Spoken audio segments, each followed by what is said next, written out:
Very warmest welcome to everyone on this beautiful day here on the campus of Notre Dame. We gather for the Notre Dame Forum that will examine some important questions of the day and how the university, through scholarships and research along with political and social engagement, might help to resolve them. And this year, inspired by Pope Francis' encyclical Laudato Si', we examine care for a common home, just transition to a sustainable future. Before I talk more about the forum, please indulge me while I brag just a bit about our campus.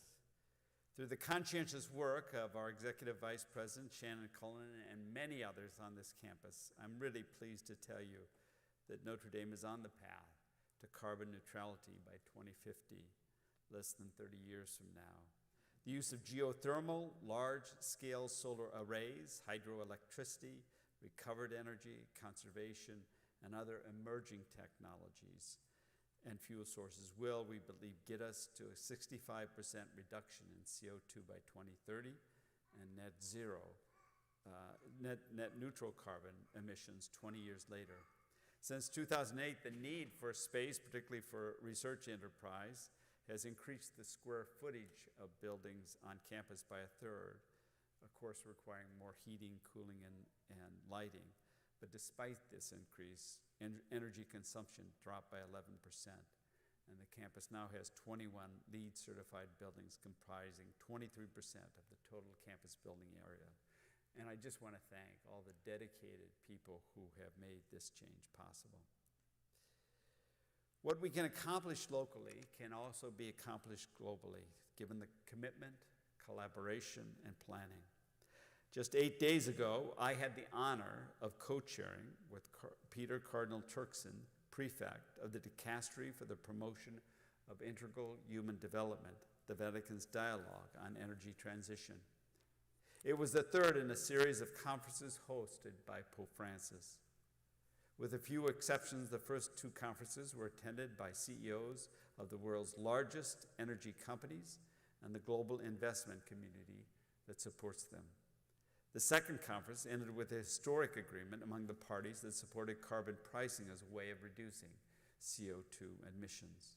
They also agreed to be more transparent to investors about their plans for their transition to clean energy. The third conference, the one just completed, was expanded to include representatives of labor union, NGOs, and international organizations like the World Bank and the United Nations. Our focus was on just transition to a better future. We discussed how to help those who work in the fossil fuel industry and whose jobs will be displaced by clean energy, and how to provide for poor nations who will be asked to keep their fossil fuel wealth in the ground for the sake of a greener planet. Our guest speaker today gave a stirring address, and I mean that, to the group at that virtual conference. These big issues need cooperation and agreement among leaders in Congress and leaders globally. To help us discern a way forward in these politically divisive times, we've asked for the help of our good friend, Notre Dame alumna and trustee, the Chief Environmental Affairs Correspondent for NBC News, Ann Thompson. She will introduce to us another guest who is playing an important role in the future of our planet. So, welcome, Ann. I'll turn it over to you.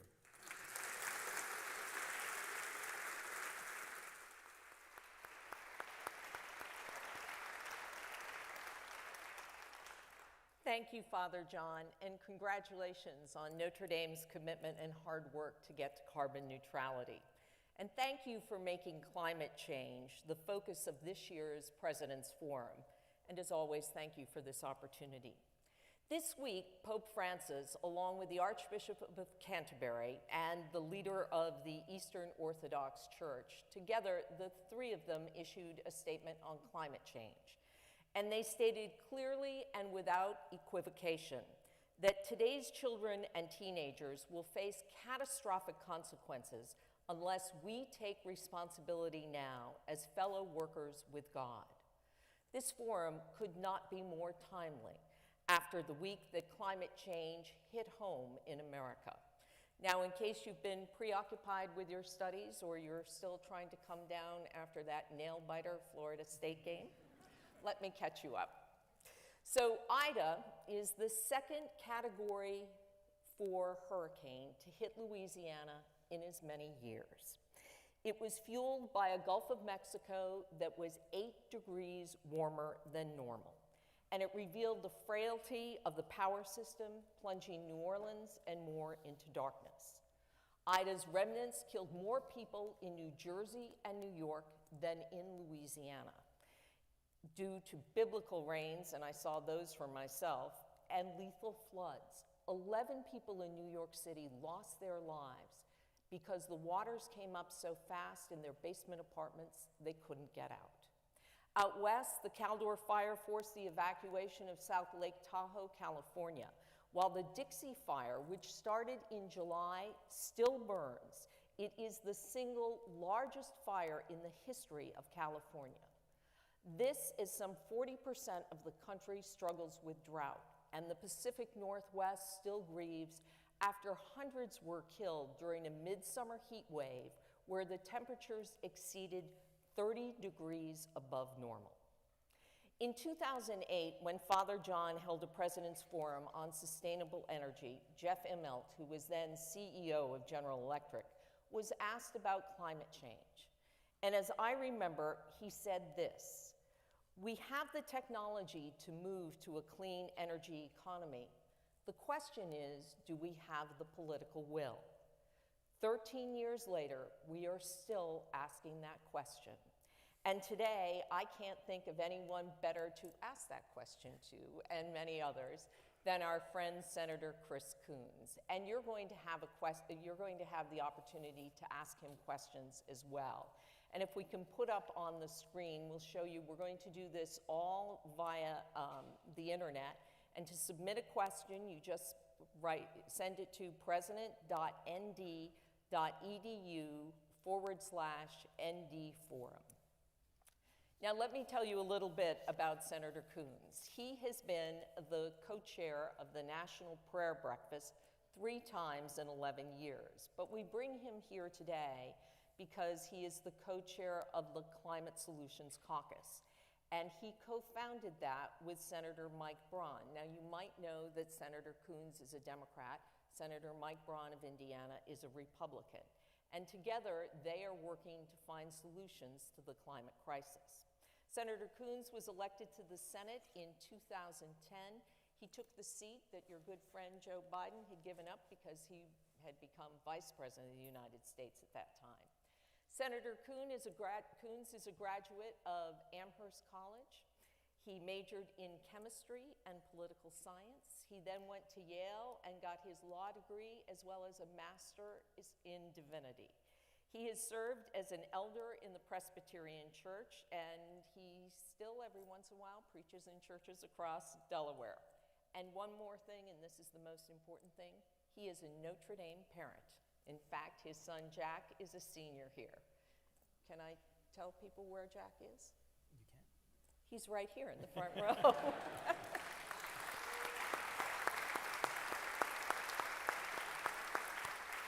So along with Jack, please give Senator Coons a very warm Notre Dame welcome.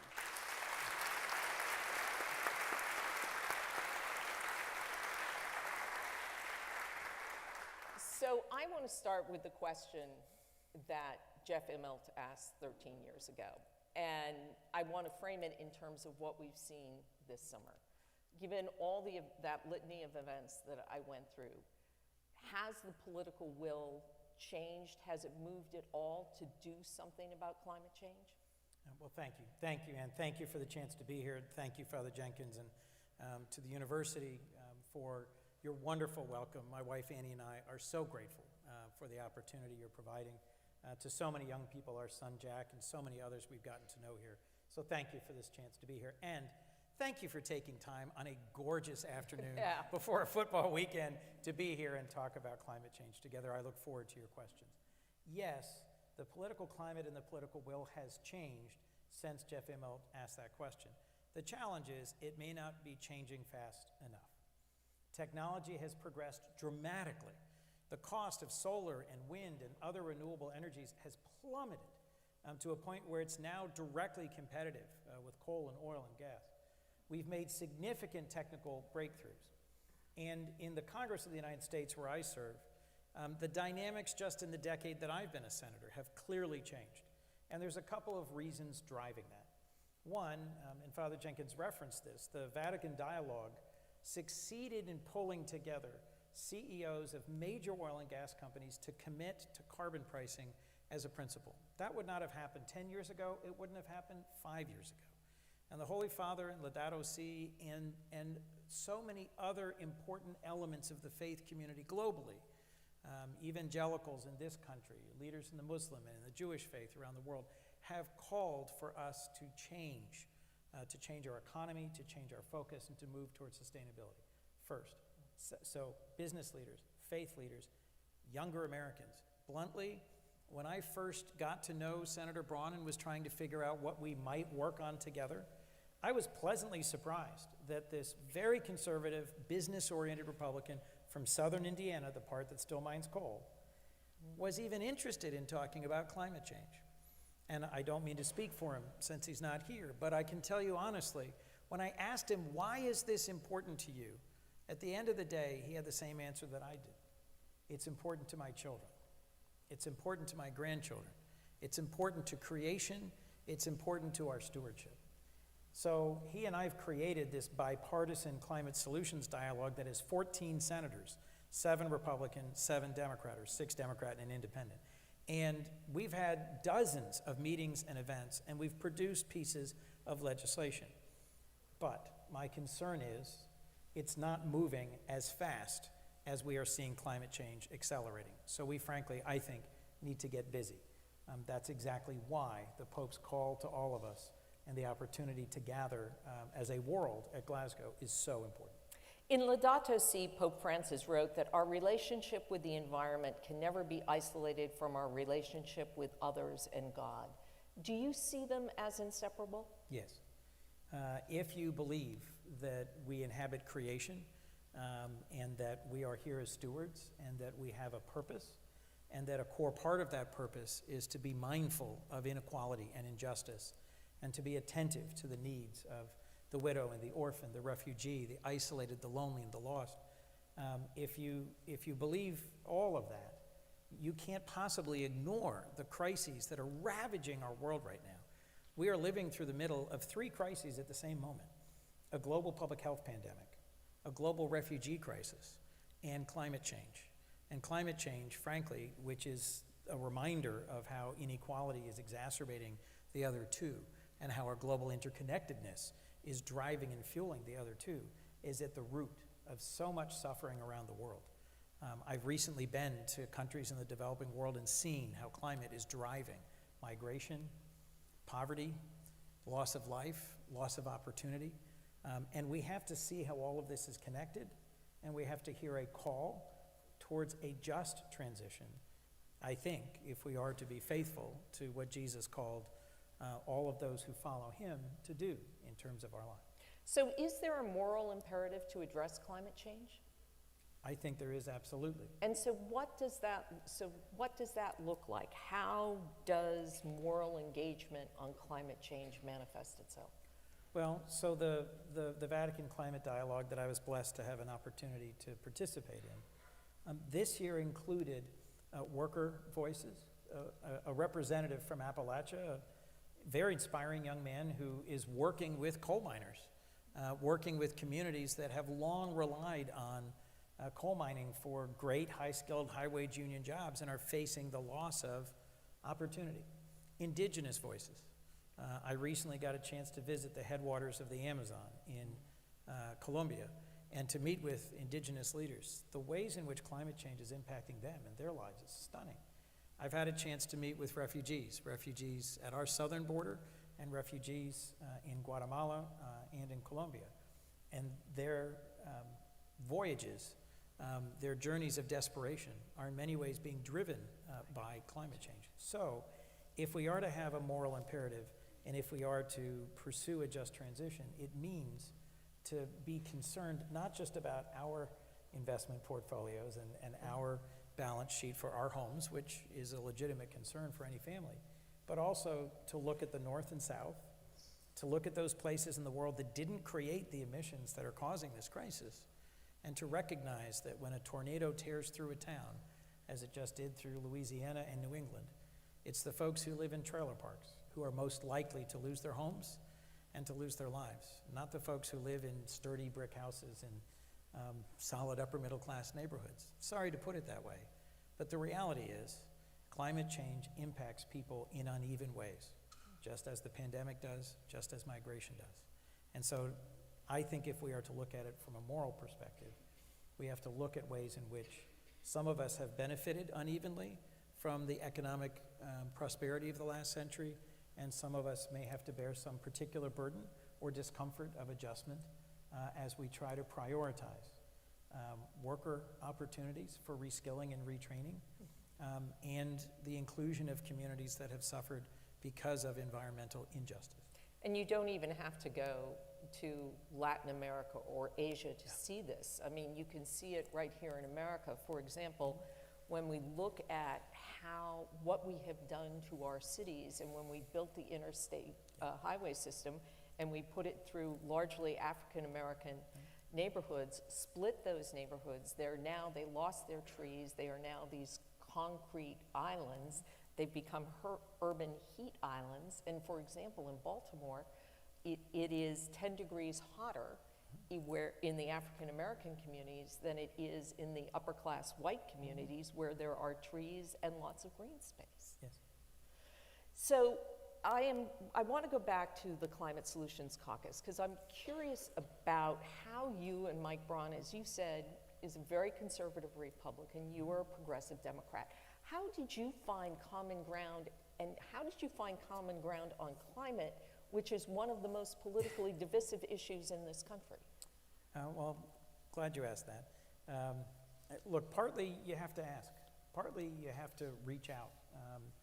A dear friend of mine in the Senate, Johnny Isaacson, who's recently retired due to his health, said to me from the first day I met him, we really disagree on 20%. You know, a couple of important social issues, a couple of important economic issues.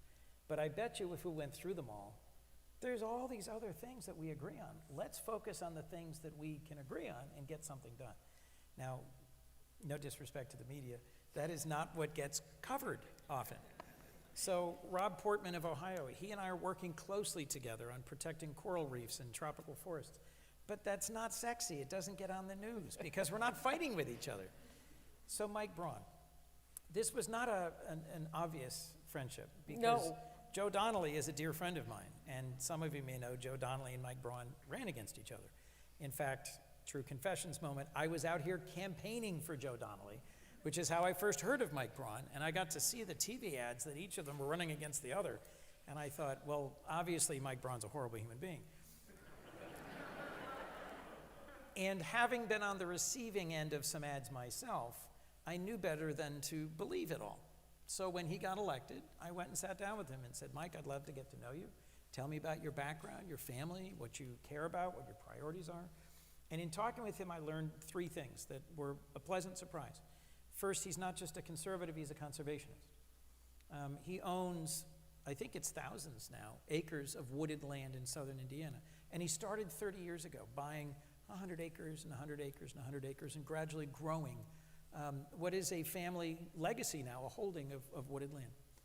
And second, when I asked him what his proudest accomplishment was as a state representative, it was dealing with the infrastructure deficit that Indiana had, persuading his colleagues that it made sense to raise the gas tax, which is a brave thing to do, and to actually get something done that would invest in upgrading the roads. That showed me that he had a contrarian spirit and was willing to do something that needed to be done, but that an awful lot of elected officials run away from. And then third, I asked him about his experience with this wooded land and why he was so in love with it, because he's really very passionate about it. And he talked about walking through the forest and, and it's what he's leaving to his children and grandchildren. And he said, over the decades that I've been a steward of this land, I've seen it change. And I said, what do you mean? He said, I've seen changes in the seasons, in the animals, in the flowers, like when the snow comes and when it rains and where it is. And I said, really? And what do you think that might be from? And not to put words in his mouth, but essentially what he said was, the climate's changing. I said, really, do tell. Because when I started in the Senate, there was a coalition of colleagues from the other party who insisted that climate change is a hoax, that it's not real, that it's not happening. There were also folks who insisted that human activity doesn't contribute to it. And Mike is someone who, in my experience, sees climate change as real, as human activity is contributing to it, but wants to know that we will follow a market solution to the problem of climate. And I said, then I'm your man, because frankly, I think market solutions are more effective.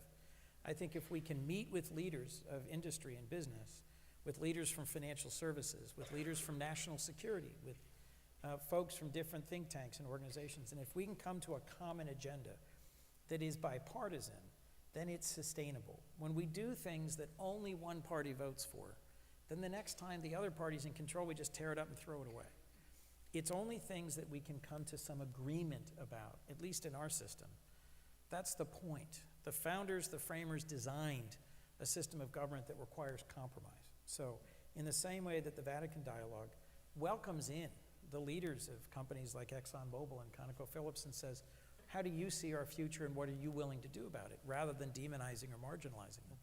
I thought it was important in Mike, in Senator Braun of Indiana, to have a partner who is every bit as conservative as I am in any way progressive. In fact, he may be even more conservative than I am progressive, but who is determined to work together and to find a way forward. And I'll close on this. One of the first things to come out of this caucus has been a bill called Growing Climate Solutions that Senator Stabenow of Michigan, the chair of the Agriculture Committee and an active member of our caucus, co-sponsored with Mike. And it's cleared the Senate, and it had widespread bipartisan support. Heck, even the American Farm Bureau endorsed it. And it lays the groundwork for our agriculture and forestry communities to participate in carbon pricing, and it empowers the Department of Agriculture to begin the complex work to make it possible for farmers and foresters and ranchers to earn an income from changing their agricultural or forestry practices in a way that sequesters more carbon. That's one of Mike's first bills to pass the Senate by a big bipartisan margin. And it was thrilling to me to see him have that important legislative success. What else is possible? I mean, you mentioned carbon pricing for agriculture. Could we see a price put on carbon throughout the entire economy? Do we have to do that to get to net zero emissions, to really change? So there's a number of different models for what will really make a difference. And one of the senators who's very active in the caucus was a very successful businessman and someone who's very sharp and a very good analytical mind. And he ran all the different models and met with all the different consultants we've had in. And he came back to me at the end of it and he said, it's just blindingly clear. Putting a price on carbon and using the strength of the marketplace is really the only way that we can bend the curve. Other things we do matter. Investing in new technologies, federal spending on retrofitting, everything from electric vehicles and electric school buses to power plants. We can make progress, but we can't really bend this curve on anything like the urgent timeline that we currently face without a price on carbon. The first bipartisan carbon pricing bill in the Senate was introduced by Senator Jeff Flake and me, former Senator Flake. And I'll tell you, one of the challenges is that although in the caucus we've met now with 24 CEOs, every one of whom has said, put a price on carbon, it's the most important thing you could do. There is still some hesitancy about the potential political cost, and not to put too fine a point on it, but our previous president argued forcefully that this is a hoax and we should not be doing it. And so there is some concern about what the pushback might be in a primary or in the other party.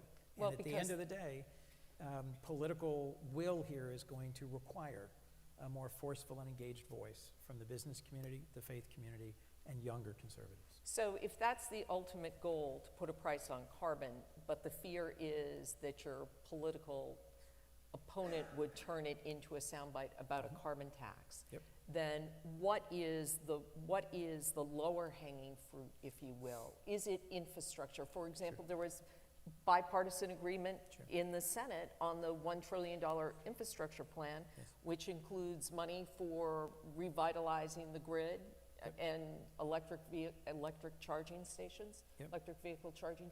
Is that the low-hanging fruit? Yes. Is that So how we two get- things, if I could.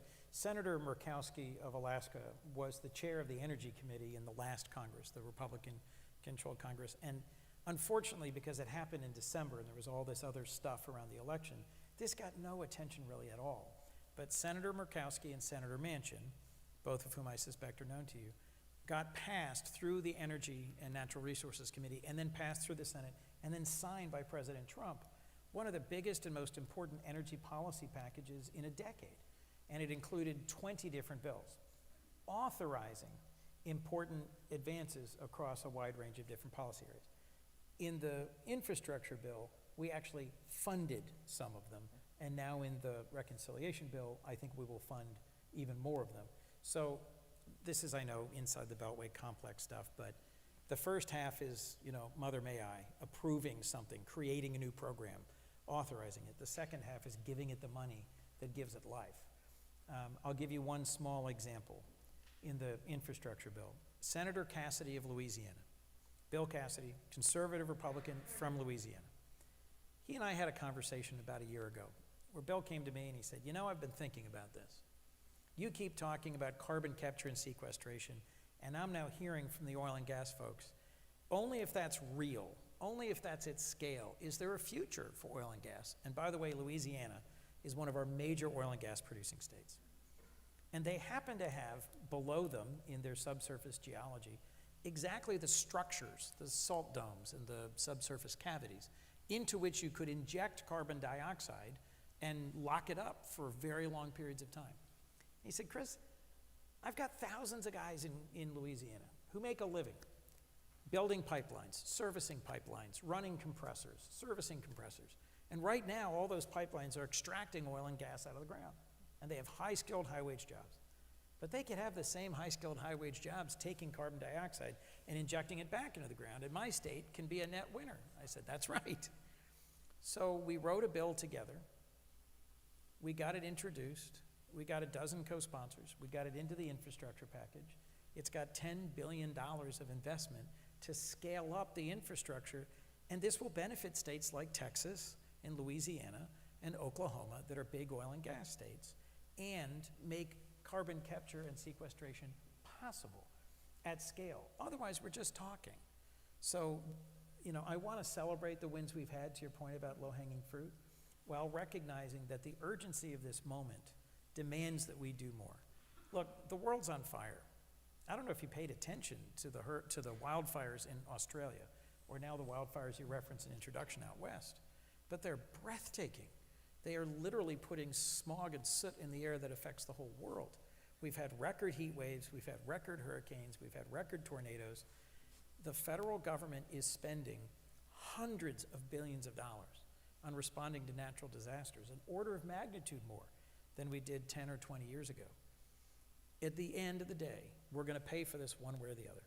And the best way to pay for it is to make some hard choices up front and to proactively invest in leaving our children and our grandchildren a cleaner, safer, and more sustainable world. One of the prices that will have to be paid are that coal miners in southern Indiana and southern Illinois and Pennsylvania and West Virginia and Wyoming will lose their jobs if we go to a clean energy economy. The oil workers that Senator Cassidy represents in Louisiana, the oil workers in Texas, they will lose their jobs. So how do we, there's going to be pain, but how do we lessen that pain and make sure that people who have relied on these jobs have jobs to transition to, jobs that offer the same wages and the same benefits, because those are really good jobs. That's right. So the community that I'm from in Wilmington, Delaware, we had two auto plants, a steel mill and an oil refinery, when I was newly elected 20 years ago. And both the GM plant and the Chrysler plant closed, and 5,000 auto workers lost their jobs. And one of the most painful things I've done in elected office is to meet with the guys from UAW 1183 and 435 go to the training center and see them sitting there, 50-year-old guys who've been making, I mean, $50 to $70 an hour, Oh, yeah, trying those to are- learn, trying to learn how to work in a call center, you know, and just like, are you kidding me? That's real, and we have to take it seriously. And the carbon pricing bill that I support and that I think we should enact would literally raise billions and billions of dollars by putting a price on carbon and redirect it towards not just workforce retraining, but job creation and community revitalization with a priority on carbon-intensive states. Because, look, John Barrasso is the senator who represents Wyoming. Wyoming is sitting on one of the biggest oil and gas and coal deposits on the planet.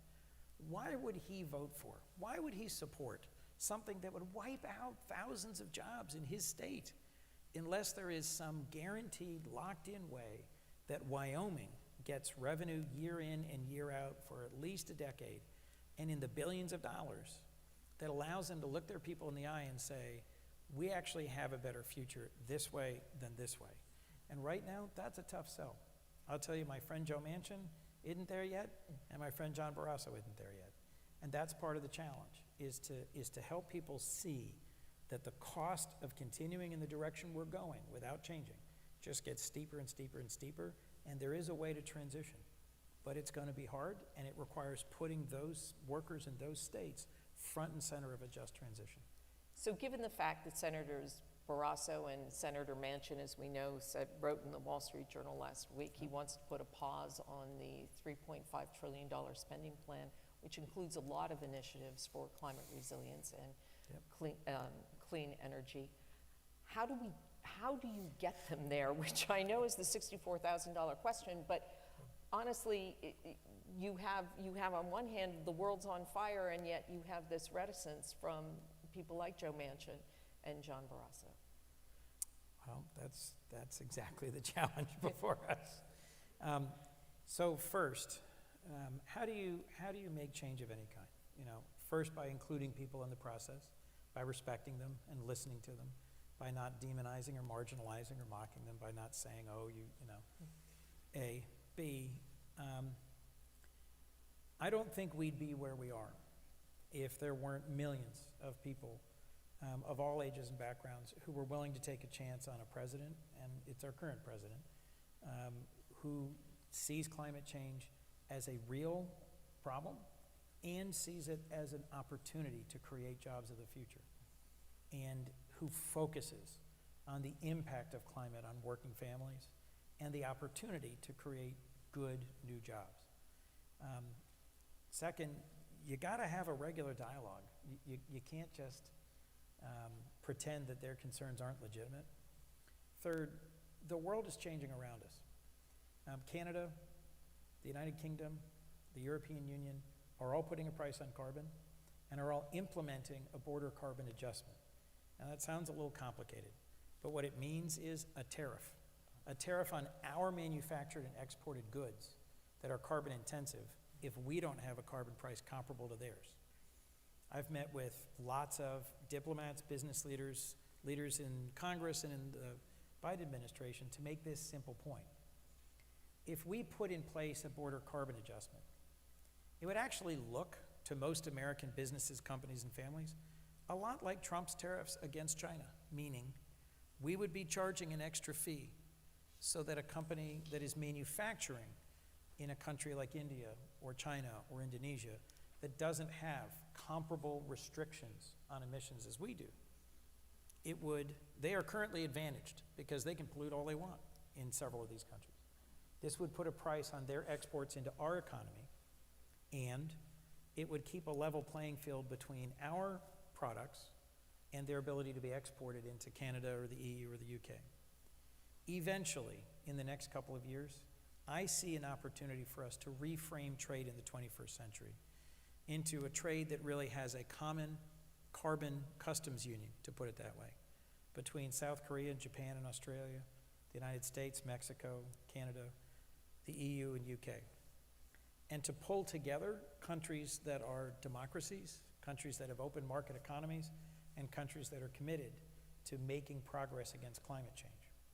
I've introduced the bill that would put that border carbon adjustment in place even without an additional price on carbon. It simply assesses what the regulatory price is on carbon today. That got very positive responses from Republican colleagues of mine. And whether that passes ultimately through this reconciliation bill or whether we try a bipartisan effort, I think it is possible for us to do that because the world economy is changing and our closest partners are going to become our competitors if we don't begin to align our economy and our trade policy and our climate policy with theirs. And I do think it's probably time for I was going to say, I could sit here, I'm being a question hog. And so let me go to some questions that we have here. Senator, how prepared are we to respond to the if I could talk, how prepared are we to respond to the humanitarian crises climate change presents? We're not. Look, the United States for decades has been the world's leader in responding to hunger, to refugees, to a variety of humanitarian crises caused both here at home and around the world by natural disasters or by war. And the scale of it is breathtaking. And I find most Americans this isn't something we get up and think about every day. There are as many refugees in the world today as there were at the end of the Second World War, when the destruction of the war in Europe and in Asia and Africa had been just horrific. And the number of refugees is only climbing as people are forced out of marginal and now unproductive lands by changes in climate. If you wonder why there's tens of thousands of folks from the Guatemalan highlands, for example, risking a long and dangerous journey to our southern border, a piece of it is because their land is no longer as productive after several hurricanes and several droughts. They are having trouble feeding their own families. So how well prepared are we? I'm the chairman of the subcommittee that funds our foreign assistance, our USAID programs and our State Department programs. And the costs are exceeding the budget allocation by billions of dollars. We are prepared in this way. This is an incredibly giving country. And institutions like the University of Notre Dame and its graduates volunteer and serve at home and around the world in organizations that are incredibly inspiring. And without that human resource, no amount of government funding or private funding would make the difference. So I do think we retain the moral capacity and engagement to make a difference in the world. Part of our challenge is the resources. Even if the United States reduces our environmental impact, how can we help other nations do the same? And this, particularly when it comes to China, people will ask that question. So this is something Joe Manchin and I talk about all the time. You know, the net number of new coal-fired power plants in the world is going up and going up quickly. China and India are building coal-fired power plants all over the place. India has abundant coal. And on some level, it's hard to criticize them. I went to India a number of years ago with a friend of mine, Senator Merkley, and we met with the Energy of Environment. And he said, you know, look, it's great that you've already got a developed country, that you've already got the infrastructure that a modern economy needs of universities and a power grid and power plants and hospitals, and right? But we still have hundreds of millions of people in abject poverty. We still have huge sections of our country without electrification. If you want us to develop that without coal, you better help us find a better alternative. So for example, one of the things I'm a big fan of is advanced modular nuclear power. Now, not every Democrat supports nuclear power, but federal research and investment, private sector innovation and initiative shows real promise for a next generation of nuclear power plants that are dramatically smaller, safer, more affordable, and more sustainable. Nuclear power produces zero CO2 emissions. It does have long-term challenges in terms of waste that have got to be solved, but SMRs point in the right direction. That's one of a dozen technologies that we should be, and we are, investing in dramatically scaling up with an eye towards then being able to export them around the world. The more we improve wind and solar, electric vehicles and their charging systems and batteries, grid-scale storage, the decarbonization of heavy industry like concrete and steel, and the production of energy baseload through new means like nuclear, the more we have the means to then export those technologies to countries like China and India, which otherwise, in the absence of those innovations, are going to build out on coal and continue to compete with us by pumping deadly pollutants into the air. Can we solve climate change without nuclear? I don't think so. Bill Gates is probably known to all of you. I was about to say Bill Gates, who's a very thoughtful science and business leader. Sorry.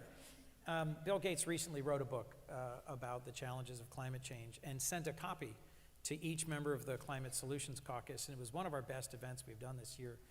We spent an hour on the phone with Bill, and every member of the caucus came and participated and asked great questions. And I recommend his book to any of you. He looks in a very, I think, disciplined way at the scale and the numbers and the drivers, and he says if you don't have an answer to, for example, to concrete and steel, That's his big thing. you don't have an answer to climate change because those are the hardest to decarbonize. If you don't have an answer to aviation, by the way, the CEO of United Airlines is doing big and brave and bold things on sustainable aviation fuel.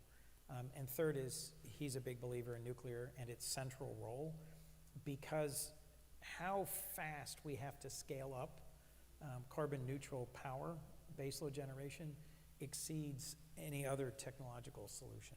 The other thing that I follow closely and that he and I have also discussed a couple times, there are new technologies that would literally extract CO2 from the air. A new utility scale plant just went online in Iceland to do that. But that's direct capture. I think we cannot count on that. We cannot assume that that will solve the problem, but it is exactly the sort of thing that we should be investing in and trying to scale quickly. Yeah, it's by Climeworks, and it literally pulls CO2 out of the atmosphere. Do you think direct air capture is more viable than carbon capture and sequestration? I don't think we can choose to pick one over the other. I think we have to pursue both.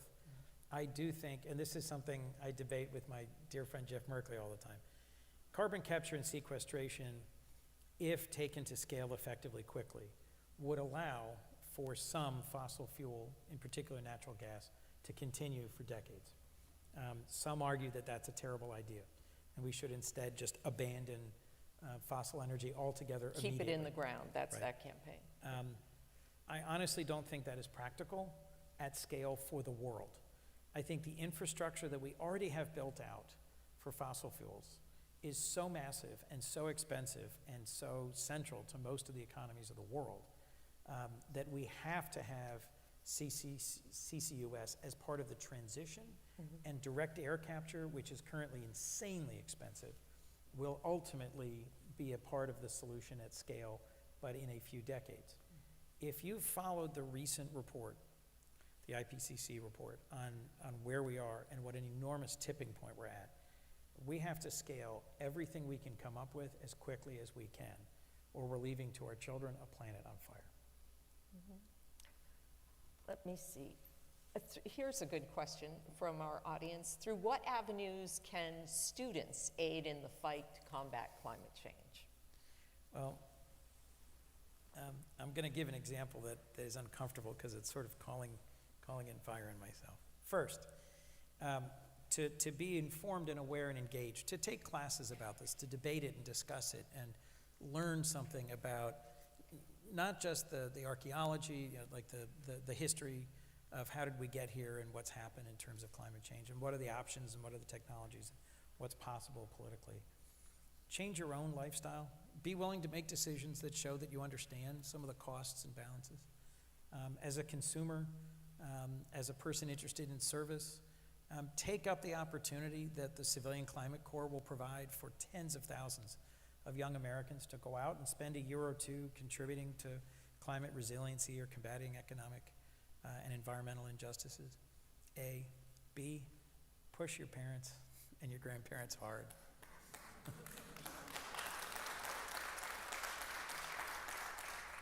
When I was a student activist 35 years ago, the issue of the day was apartheid. And I spent a lot of time on divestment. And I'll never forget, I wrote a book about divestment and its impact my first year after college when I was at a think tank in Washington. And I talked to someone who was on the board of Conoco.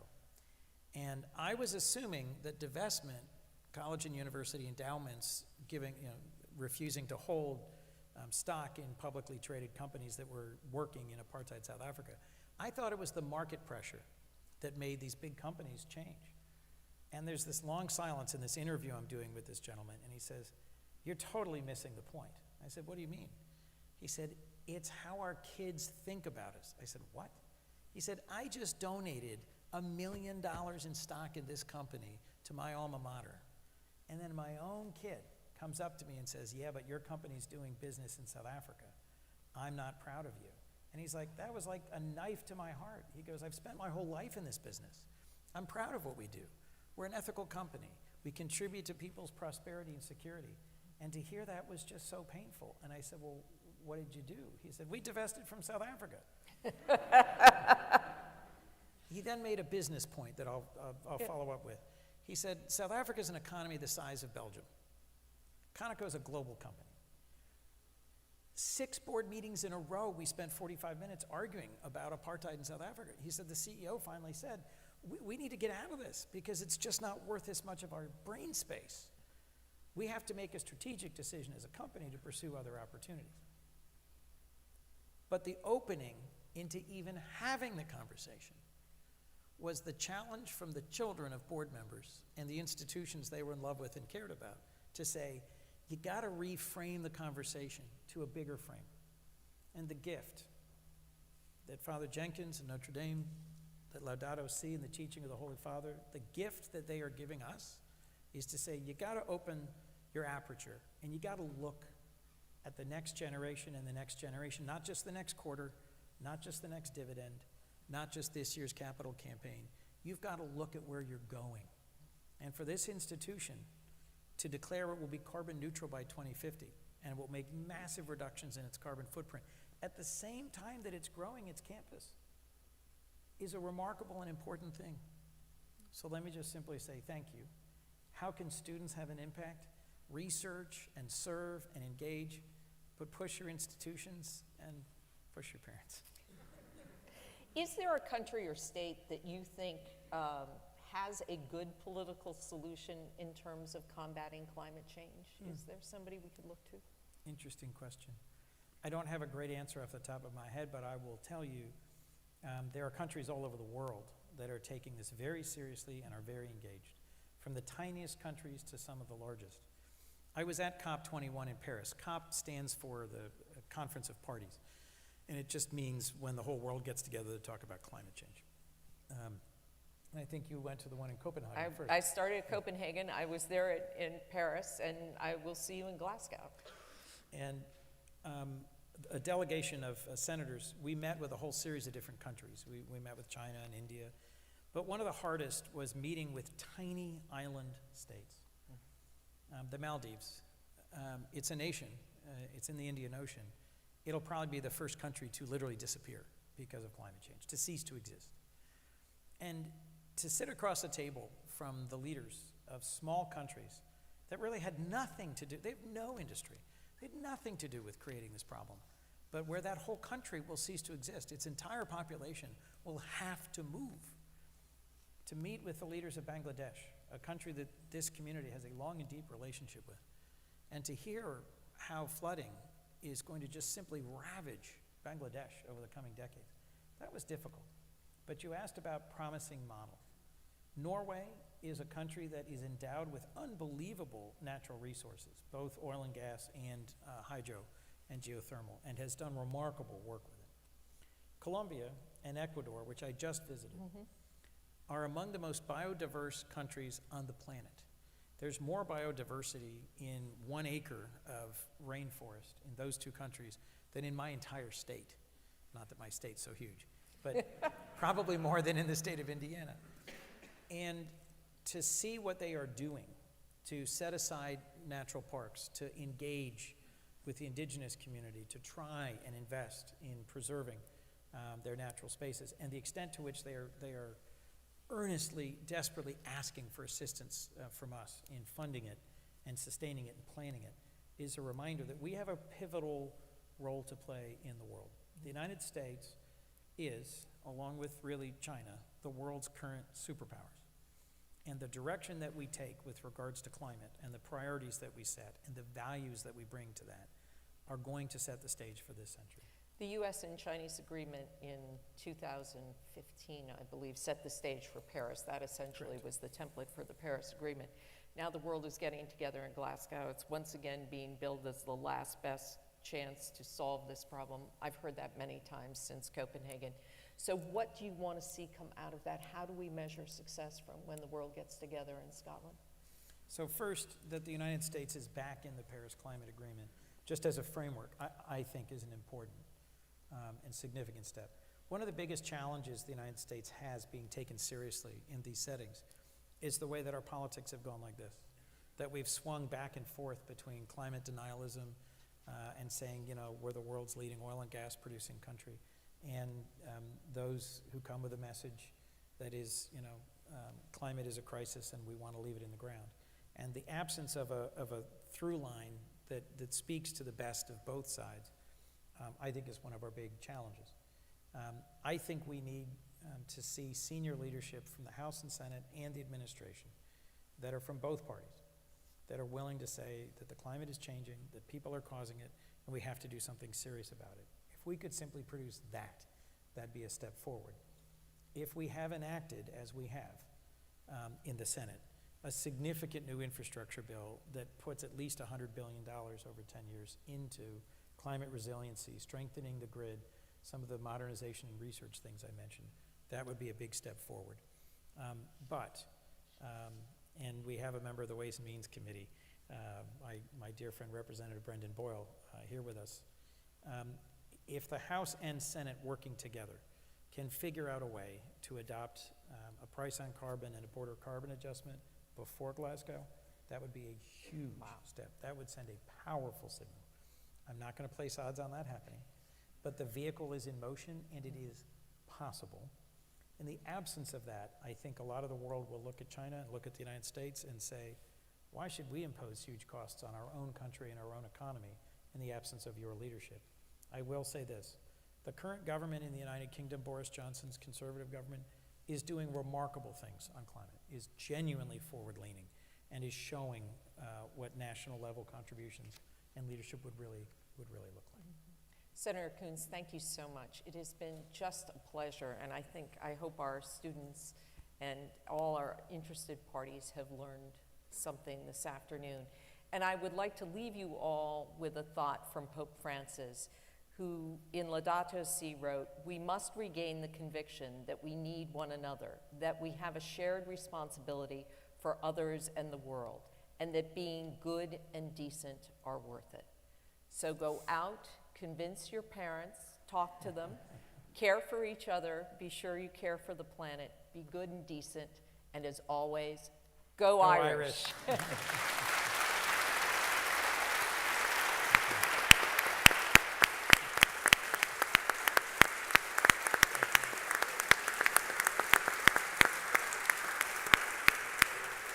On behalf of all of us, I want to thank our two participants, thank Senator Chris Coons for being with us. It was a wonderful discussion to enlighten us about the key issues. And I want to thank all of you for being here on as Ann pointed out, on a Friday afternoon on a football weekend. It's great to see this interest in Notre Dame. And I just want to say, as a small token of our appreciation for our two presenters today, we will provide a fitting and I hope meaningful gift for your presence with us today. We will plant 2 trees on campus.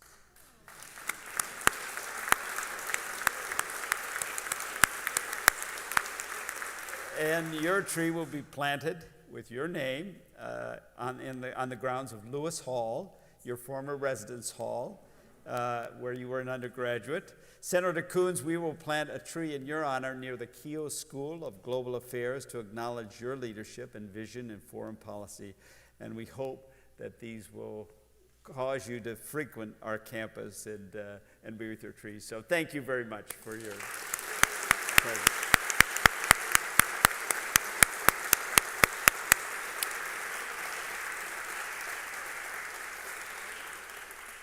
Great job.